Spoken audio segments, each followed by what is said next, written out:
تدبر قرآن امین احسن اصلاحی سورہ مریم آیات 16 تا 36۔ آگے کا مضمون۔ آگے حضرت مریم علیہ السلام، ان کے بطن سے حضرت عیسیٰ علیہ السلام کی ولادت اور حضرت عیسیٰ علیہ السلام کی اصل تعلیم کا تذکرہ ہے۔ اوپر حضرت یحییٰ علیہ السلام کا ذکر یوں سمجھیے کہ اسی بیان کی تمہید کے طور پر تھا۔ حضرت یحییٰ علیہ السلام خاندان کے اعتبار سے بھی حضرت عیسیٰ علیہ السلام کے پیشرو اور شریک ہیں، اور اپنی ولادت کی نوعیت کے پہلو سے بھی بہت بڑی حد تک ان سے مشابہت رکھتے ہیں۔ ان دونوں کا ذکر ایک ساتھ کر کے اللہ تعالیٰ نے نصارہ کو اپنی آنکھوں کی پٹی کھولنے کی دعوت دی ہے کہ ایک ہی نسب اور حسب کے یا کے بعد دیگرے آنے والے دو نبیوں میں آخر یہ عظیم فرق انہوں نے کہاں سے پیدا کر دیا کہ ان میں سے ایک کو خدا بنا کر رکھ دیا، حالانکہ دونوں کی ولادت بھی کم و بیش ایک ہی طرح ہوئی اور دونوں کی تعلیم و دعوت بھی مہد سے لے کر لحد تک ایک ہی رہی۔ اس روشنی میں آگے کی آیات کی تلاوت فرمائیے۔ اعوذ باللہ من الشیطان الرجیم، بسم اللہ الرحمن الرحیم۔ واذکر فی الکتاب مریم اذ انتبذت من اہلہا مکانا شرقیا فاتخذت من دونہم حجابا فارسلنا الیہا روحنا فتمثل لها بشرا سویا قالت انی اعوذ بالرحمن منک ان کنت تقیا قال انما انا رسول ربک لاہب لک غلاما زکیا قالت انا یکون لی غلام ولم یمسسنی بشر ولم اک بغیا قال کذلک قال ربک هو علی ہین وَلِنَجْعَلَهُ آیَةً لِلنَّاسِ وَرَحْمَةً مِنَّا وَكَانَ أَمْرًا مَقْضِيًّا فَحَمَلَتْهُ فَانتَبَذَتْ بِهِ مَكَانًا قَصِيًّا فَأَجَاءَهَا الْمَخَاضُ إِلَى جِذْعِ النَّخْلَةِ قالت یا لیتنی مت قبل هذا وكنت نسيا منسيا فناداها تحتها ألا تحزني قد جعل ربك تحتك سريا وهزي إليك بجذع النخلة تساقط عليك رطبا جنيا فَكُلِي وَاشْرَبِي وَقَرِّي عَيْنًا فَإِمَّا تَرَيِنَّ مِنَ الْبَشَرِ أَحَدًا فَقُولِي إِنِّي نَذَرْتُ لِلرَّحْمَنِ صَوْمًا فَلَنْ أُكَلِّمَ الْيَوْمَ إِنسِيًّا فَأَتَتْ بِهِ قَوْمَهَا تَحْمِلُهُ قَالُوا يَا مَرْيَمُ لَقَدْ جِئْتِ شَيْئًا فَرِيًّا يَا أُخْتَ هَارُونَ مَا كَانَ أَبُوكِ امْرَأَ سَوْءٍ وَمَا كَانَتْ أُمُّكِ بَغِيًّا فَأَشَارَتْ إِلَيْهِ قالوا كيف نكلم من كان في المهد صبيا قال إني عبد الله آتاني الكتاب وجعلني نبيا وجعلني مباركا أينما كنت وأوصاني بالصلاة والزكاة ما دمت حيا وَبَرًّا بِوَالِدَتِي وَلَمْ يَجْعَلْنِي جَبَّارًا شَقِيًّا وَالسَّلَامُ عَلَيَّ يَوْمَ وُلِدتُّ وَيَوْمَ أَمُوتُ وَيَوْمَ أُبْعَثُ حَيًّا ذَلِكَ عِيسَى ابْنُ مَرْيَمَ قَوْلَ الْحَقِّ الَّذِي فِيهِ يَمْتَرُونَ ما كان لله أن يتخذ من ولد سبحانه إذا قضى أمرا فإنما يقول له كن فيكون وإن الله ربي وربكم فاعبدوه هذا صراط مستقیم۔ ترجمہ۔ اور کتاب میں مریم کی سرگزشت کو یاد کرو جب کہ وہ اپنے لوگوں سے الگ ہو کر پورب کی جگہ میں جا بیٹھی، بس اس نے اپنے آپ کو ان سے پردے میں کر لیا تو ہم نے اس کے پاس اپنا فرشتہ بھیجا جو اس کے سامنے ایک کامل بشر کی صورت میں نمودار ہوا۔ وہ بولی کہ اگر تم کوئی خدا ترس آدمی ہو تو میں تم سے خدائے رحمان کی پناہ مانگتی ہوں۔ اس نے کہا میں تو تمہارے رب کا ہی فرستادہ ہوں تاکہ تمہیں ایک پاکیزہ فرزند عطا کروں۔ وہ بولی میرے لڑکا کیسے ہوگا؟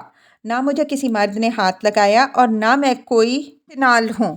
اس نے کہا یوں ہی ہوگا، تیرے رب کا ارشاد ہے کہ یہ میرے لیے آسان ہے، اور ہم یہ اس لیے کریں گے کہ وہ ہمارا رسول ہو اور ہم اس کو لوگوں کے لیے اپنی ایک نشانی اور اپنی جانب سے ایک رحمت بنائیں، اور یہ ایک طے شدہ امر ہے۔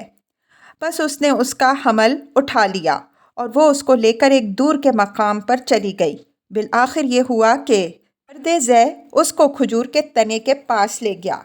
اس وقت اس نے کہا اے کاش میں اس سے پہلے ہی مر کھپ کے بھولی بسری چیز ہو چکی ہوتی۔ بس کھجور کے نیچے سے فرشتہ نے اس کو آواز دی کہ مغموم نہ ہو، تمہارے پائیں سے تمہارے پروردگار نے ایک چشمہ جاری کر رکھا ہے، اور تم کھجور کے تنے کو اپنی طرف ہلاؤ، تم پر تر و تازہ کھجوریں جھڑیں گی، بس کھاؤ اور پیو اور آنکھیں ٹھنڈی کرو۔ اور اگر کوئی آدمی معترض ہو تو اس سے اشارے سے کہہ دیجیے کہ میں خدائے رحمان کے لیے روزے کی منت مان چکی ہوں، تو آج میں کسی انسان سے بات نہیں کر سکتی۔ بس وہ اس کو گود میں اٹھائے ہوئے اپنے قوم کے پاس آئی۔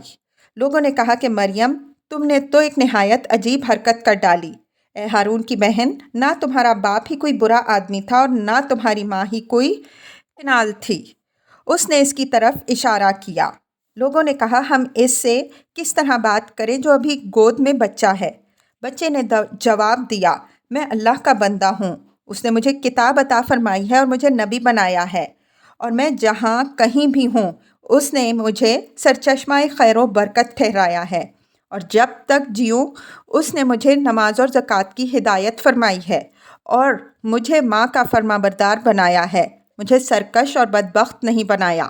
مجھ پر سلامتی ہے جس دن میں پیدا ہوا، جس دن میں مروں گا اور جس دن زندہ کر کے اٹھایا جاؤں گا۔ یہ ہیں عیسیٰ ابن مریم علیہ السلام۔ یہ اصل حقیقت بیان ہوئی جس میں یہ لوگ جھگڑ رہے ہیں۔ خدا کے شایان شان نہیں کہ وہ کوئی اولاد بنائے، وہ پاک ہے۔ جب وہ کسی امر کا فیصلہ کر لیتا ہے تو بس اس کو فرماتا ہے کہ ہو جا تو وہ ہو جاتا ہے، اور بے شک اللہ ہی میرا رب بھی ہے اور تمہارا بھی، تو اسی کی بندگی کرو، یہی سیدھی راہ ہے۔ الفاظ کی تحقیق اور آیات کی وضاحت۔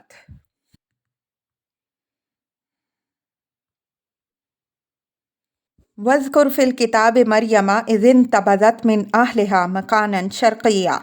الکتاب سے مراد اناجیل ہیں جن میں جستہ جستہ حضرت مریم علیہ السلام کے حالات بیان ہوئے ہیں۔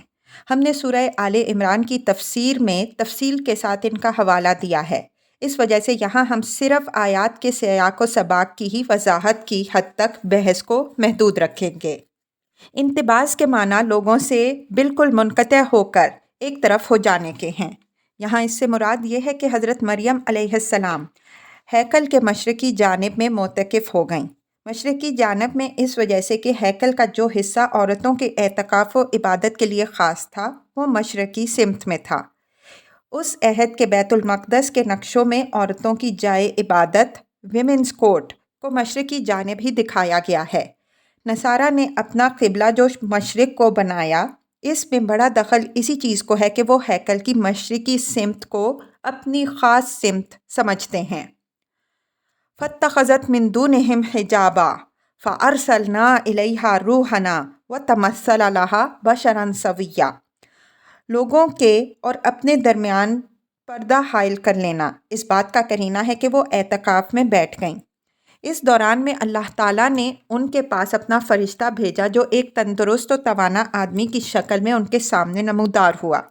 معلوم ہوتا ہے کہ اللہ تعالیٰ کو مریم علیہ السلام کا امتحان لینا منظور تھا کہ فرشتہ بشری روپ میں نمودار ہوا، ورنہ حضرات انبیاء علیہم السلام کے لیے بھی فرشتوں کا ظہور کی عام شکل یہ نہیں رہی ہے۔ اس حادثے کا جو اثر حضرت مریم علیہ السلام پر، جو ابھی فرشتہ اور ہاتف وغیرہ سے ناآشنا تھیں، پڑا ہوگا، اس کا اندازہ کرنا کچھ آسان نہیں، لیکن اس نازک موقع پر حضرت مریم علیہ السلام نے جس کردار کا مظاہرہ کیا وہ بے مثال ہے۔ وقالت انی اعوذ بالرحمن منک ان کنت تقیا۔ انہوں نے بڑے وقار کے ساتھ ظاہر ہونے والی ذات کو مخاطب کر کے فرمایا کہ اگر تم میں کچھ خدا ترسی ہے تو میں تم سے اپنے آپ کو خدائے رحمان کی پناہ میں دیتی ہوں۔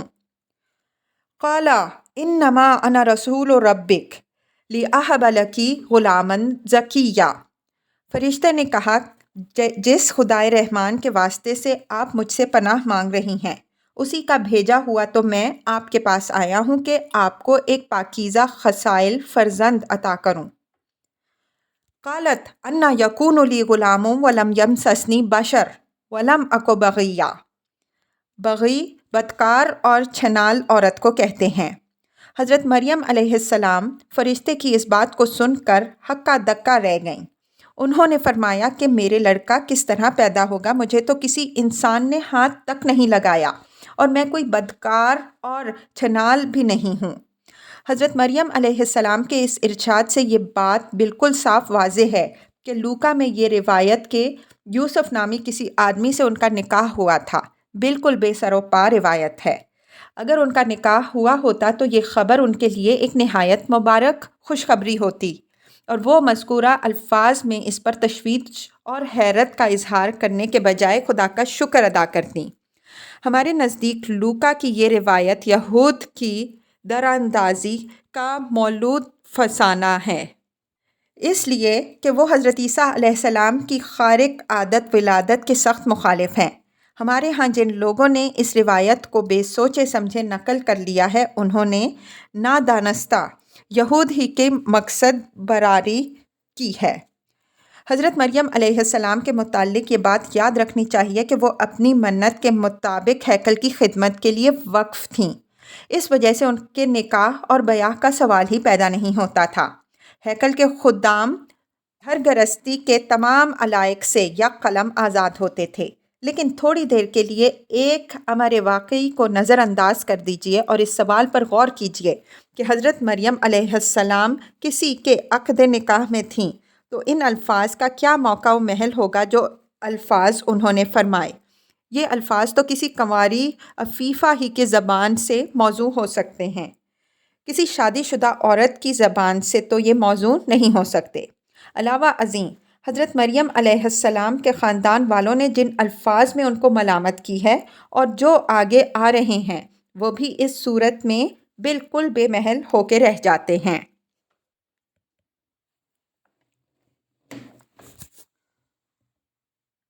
قال کذالک قال ربک هو علی ہین ولنجعلہ آیۃ للناس ورحمۃ منا وکان امرا مقضیا۔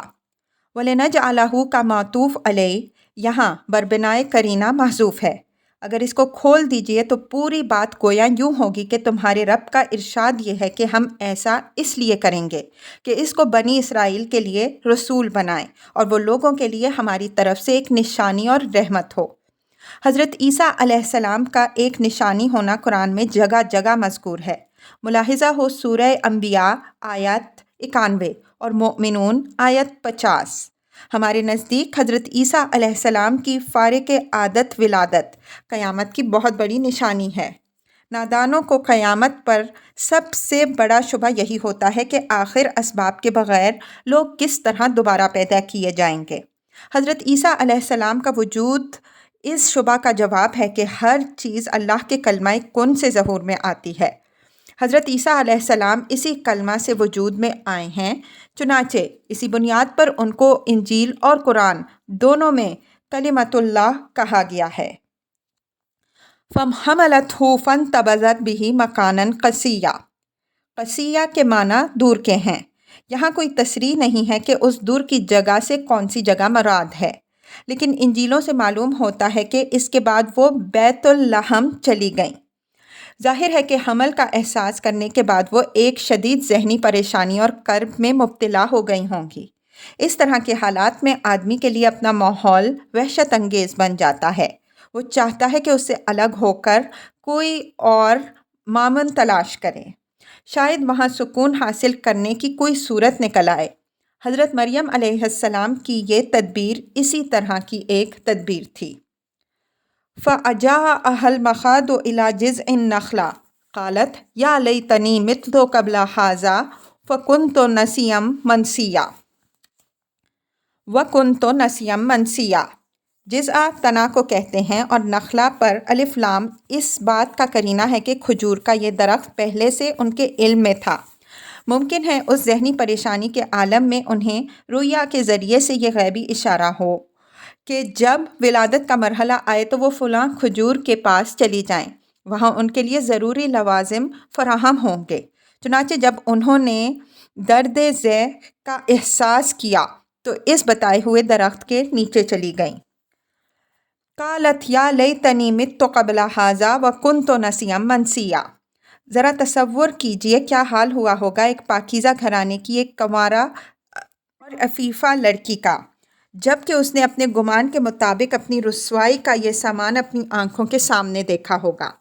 یہ فقرہ ان کے اندرونی احساسات کی بالکل صحیح تعبیر ہے۔ انہوں نے فرمایا، اے کاش اس فضیحت سے پہلے ہی میں مر گئی ہوتی۔ صرف مر ہی نہیں گئی ہوتی بلکہ لوگوں کے حافظے سے میری یاد بھی محو ہو چکی ہوتی۔ فناداہا من تحتہا اللہ تحزنی قد جعل ربکی تحتکی سریا۔ قرینہ دلیل ہے کہ نادا کا فاعل فرشتہ ہے اور من تحتہا میں ضمیر کا مرجع نخلا ہے۔ سریا چھوٹے چشمے کو کہتے ہیں۔ حضرت مریم علیہ السلام کا غم اس حد کو پہنچ گیا جس کا اظہار اوپر والی آیت سے ہو رہا ہے، لیکن اس کے باوجود نہ تو اپنے رب کے سوا کسی اور سے انہوں نے شکوہ کیا اور نہ مایوس ہو کر کوئی غلط قدم اٹھایا۔ اللہ تعالیٰ کو بس یہی امتحان کرنا منظور تھا۔ اس امتحان میں کامیاب ہو جانے کے بعد دفعتاً خدائے رحمان و رحیم کی رحمت مسکراتی ہوئی اس گوشہ سے نمودار ہوئی جس گوشہ سے اس کا وہم و گمان بھی نہیں ہو سکتا تھا، اور پھر اللہ تعالیٰ نے اپنی اس مومنہ و قانتہ بندی کے لیے اپنی وہ شانیں دکھائیں جو پوری تاریخ انسانی میں صرف اسی کے لیے ظاہر ہوئیں۔ کوئی اور اس میں اس کا شریک و سہیم نہیں ہے۔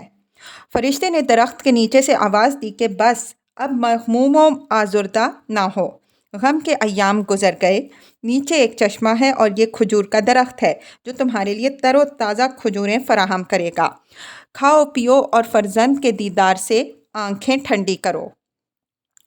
وَهُزِّي إِلَيْكِ بِجِذْعِ النَّخْلَةِ تُسَاقِطْ عَلَيْكِ رُطْبًا جَنِيًّا۔ جذع درخت کے تنے کو کہتے ہیں۔ کھجور کے تنے کو حضرت مریم علیہ السلام کا ہلانا محض رحمت الہی کے ظہور کا ایک بہانہ تھا، ورنہ ظاہر ہے کہ ان کی قوت بازو اتنی کہاں کہ وہ کھجور کے درخت کو ہلا دیں۔ آیت کا اسلوب بیان یہ ظاہر کر رہا ہے کہ جس طرح کوئی شخص اپنے خانسامے کو ناشتہ یا کھانا حاضر کرنے کو ہدایت کرتا ہے، اسی طرح تم اس کھجور کے تنے کو ہاتھ لگانا یا تمہارے لیے تازہ اور پکی کھجور حاضر کر دے گا۔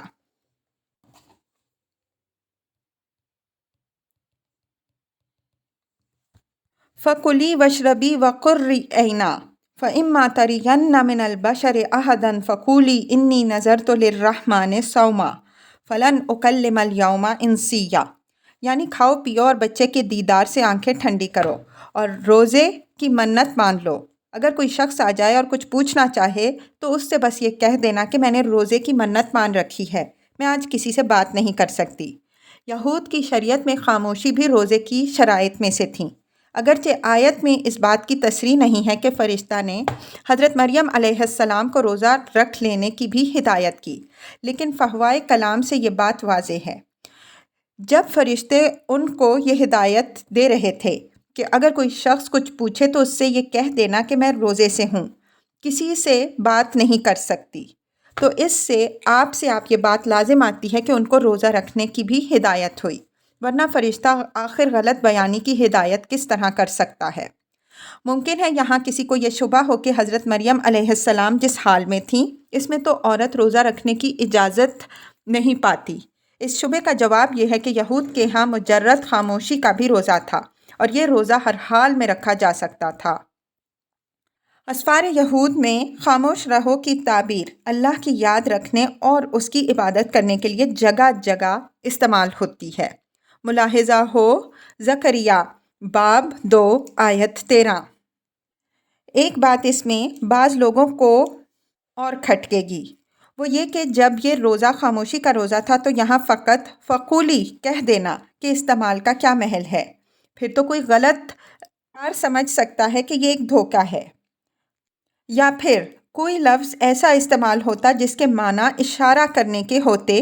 اس بات کا جواب یہ ہے کہ عربی میں قالا اشارہ کے معنی میں بھی آتا ہے۔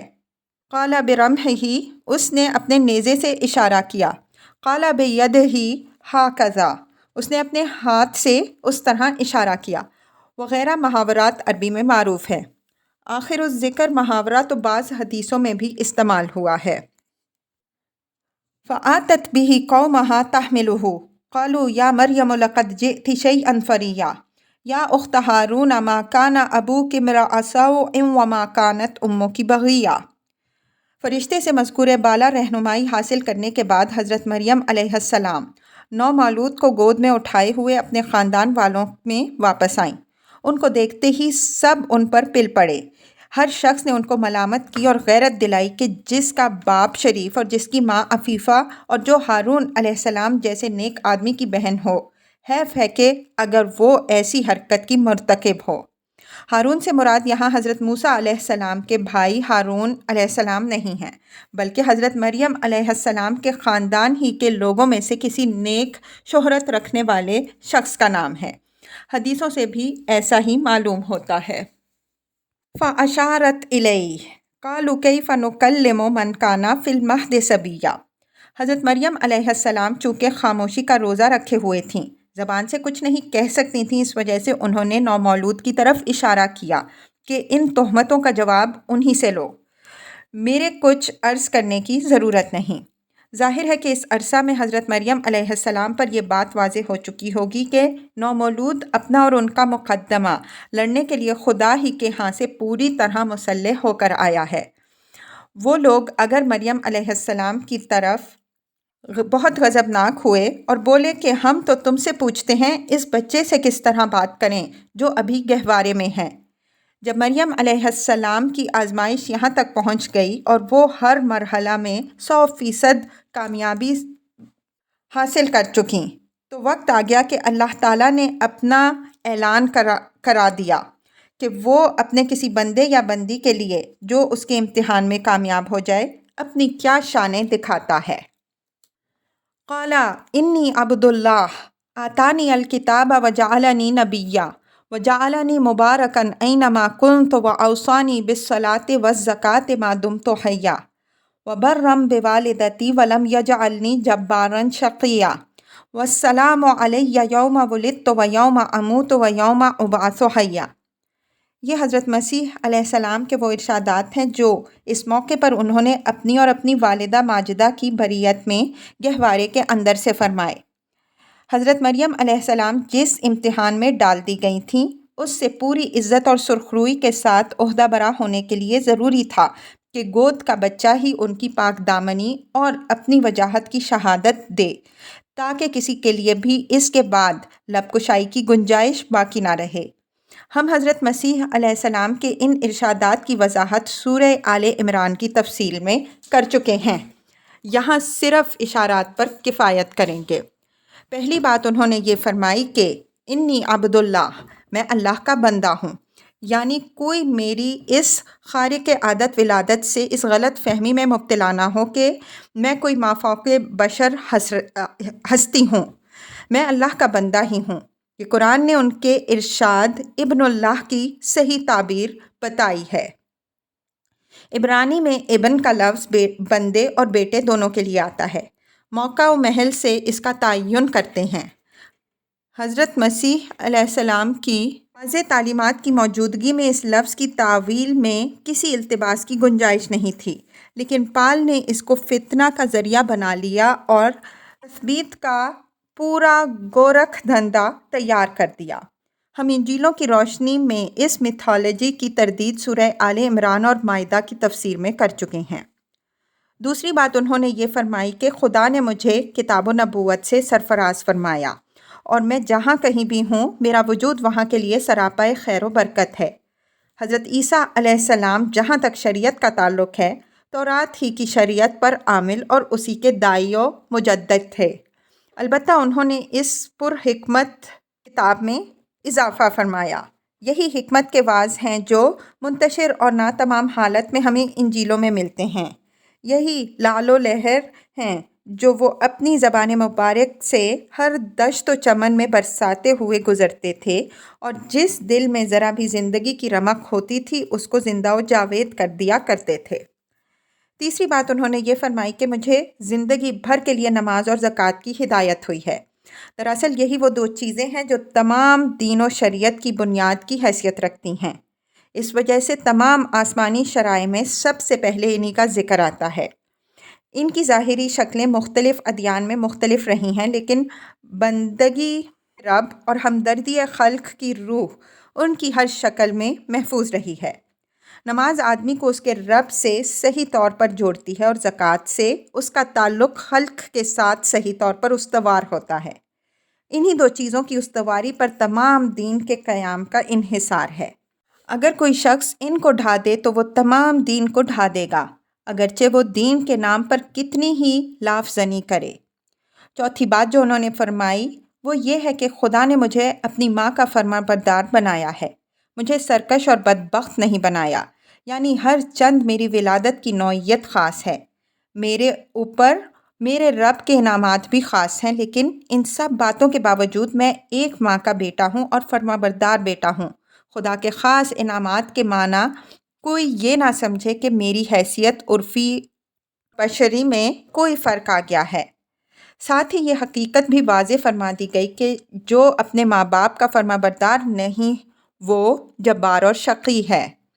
حضرت مسیح علیہ السلام کے اس ارشاد سے انجیل کی بعض ان روایات کی تردید ہوتی ہے جن سے یہ گمان گزرتا ہے کہ خدا نخواستہ وہ حضرت مریم علیہ السلام کا واجبی احترام نہیں کرتے تھے۔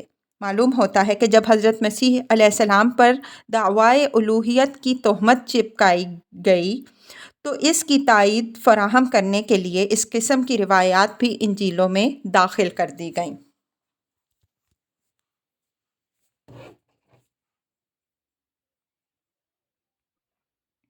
وَالسَّلَامُ عَلَيَّ يَوْمَ وُلِدتُّ وَيَوْمَ أَمُوتُ وَيَوْمَ أُبْعَثُ حَيًّا۔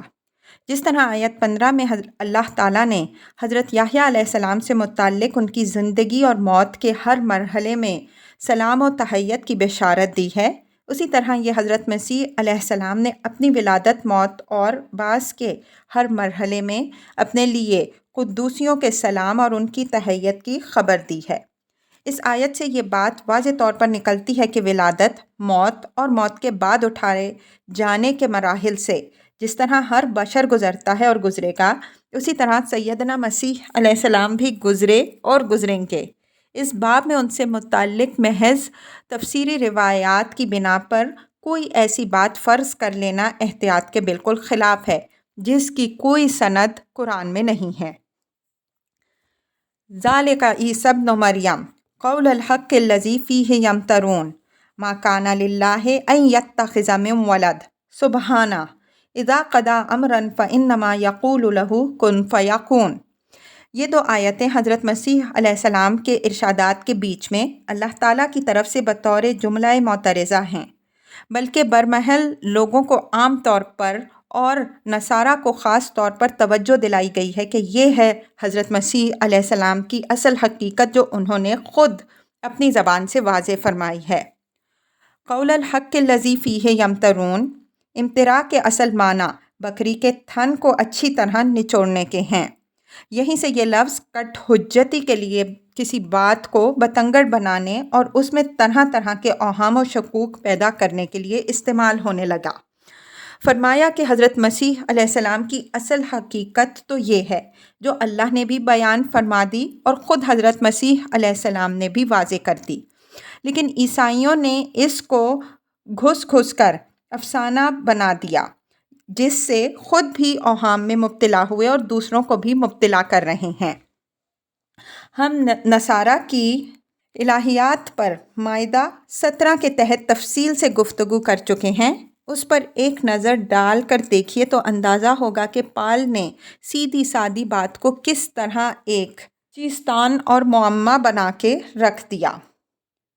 ما کان للہ ان یتخذ من ولد، سبحانہ، یہ اس شرک کی تردید ہے جس میں عیسائی حضرت عیسیٰ علیہ السلام کو خدا کا بیٹا فرض کر کے مبتلا ہوئے۔ فرمایا کہ خدا کی صفات کے یہ بات بالکل منافی ہے کہ وہ کسی کو اپنا بیٹا بنائے۔ سبحانہ، وہ اس قسم کی تمام نسبتوں سے بالکل پاک ہے۔ اذا قضا امرا فانما یقول له کن فیکون، بیٹے کی ضرورت اس کو ہوتی ہے جو اپنے ارادوں اور منصوبوں کو بروئے کار لانے میں کسی کا محتاج ہو۔ خدا کسی کا محتاج نہیں، وہ جب کسی امر کا ارادہ کرتا ہے تو بس اس کے کلمہ کن سے اس کا ہر ارادہ پورا ہو جاتا ہے۔ اس ٹکڑے میں یہ بات بھی مضمر ہے کہ حضرت عیسیٰ علیہ السلام کی خارق عادت ولادت بھی ان کی الوہیت کی کوئی دلیل نہیں، یہ بھی خدا کے کلمہ کن ہی کا ایک کرشمہ ہے۔ خدا نے چاہا کہ وہ یوں ہی پیدا ہوں تو وہ بن باپ کے کلمہ کن سے پیدا ہو گئے۔ وَإِنَّ اللَّهَ رَبِّي وَرَبُّكُمْ فَاعْبُدُوهُ ھَذَا صِرَاطٌ مُسْتَقِيمٌ۔ جملہ معترضہ ختم ہونے کے بعد یہ حضرت عیسیٰ علیہ السلام کے ارشادات کا آخری ٹکڑا نقل ہوا ہے کہ انہوں نے مزید فرمایا کہ اللہ ہی میرا رب بھی ہے اور تمہارا بھی، تو اسی کی بندگی کرو۔ خدا تک پہنچانے والی سیدھی راہ یہی ہے۔ انجیلوں نے حضرت عیسیٰ علیہ السلام کی زبان سے یہ جو نقل کیا ہے کہ میرا باپ اور تمہارا باپ، یہ قرآن نے اس کی صحیح تعبیر فرمائی۔ عبرانی زبان میں اب، باپ اور رب دونوں معنوں میں آتا ہے۔ اس کے صحیح مفہوم کا تعین اس کے محل استعمال سے ہوتا ہے۔ ظاہر ہے کہ میرا باپ اور تمہارا باپ کے فقرے میں یہ رب ہی کے معنی میں ہو سکتا ہے۔ اگر اس کو باپ کے معنی میں لیا جائے تو پھر حضرت عیسیٰ علیہ السلام کی کوئی خصوصیت نہیں رہ جاتی، بلکہ ساری خدائی اللہ کی اولاد بن جاتی ہے۔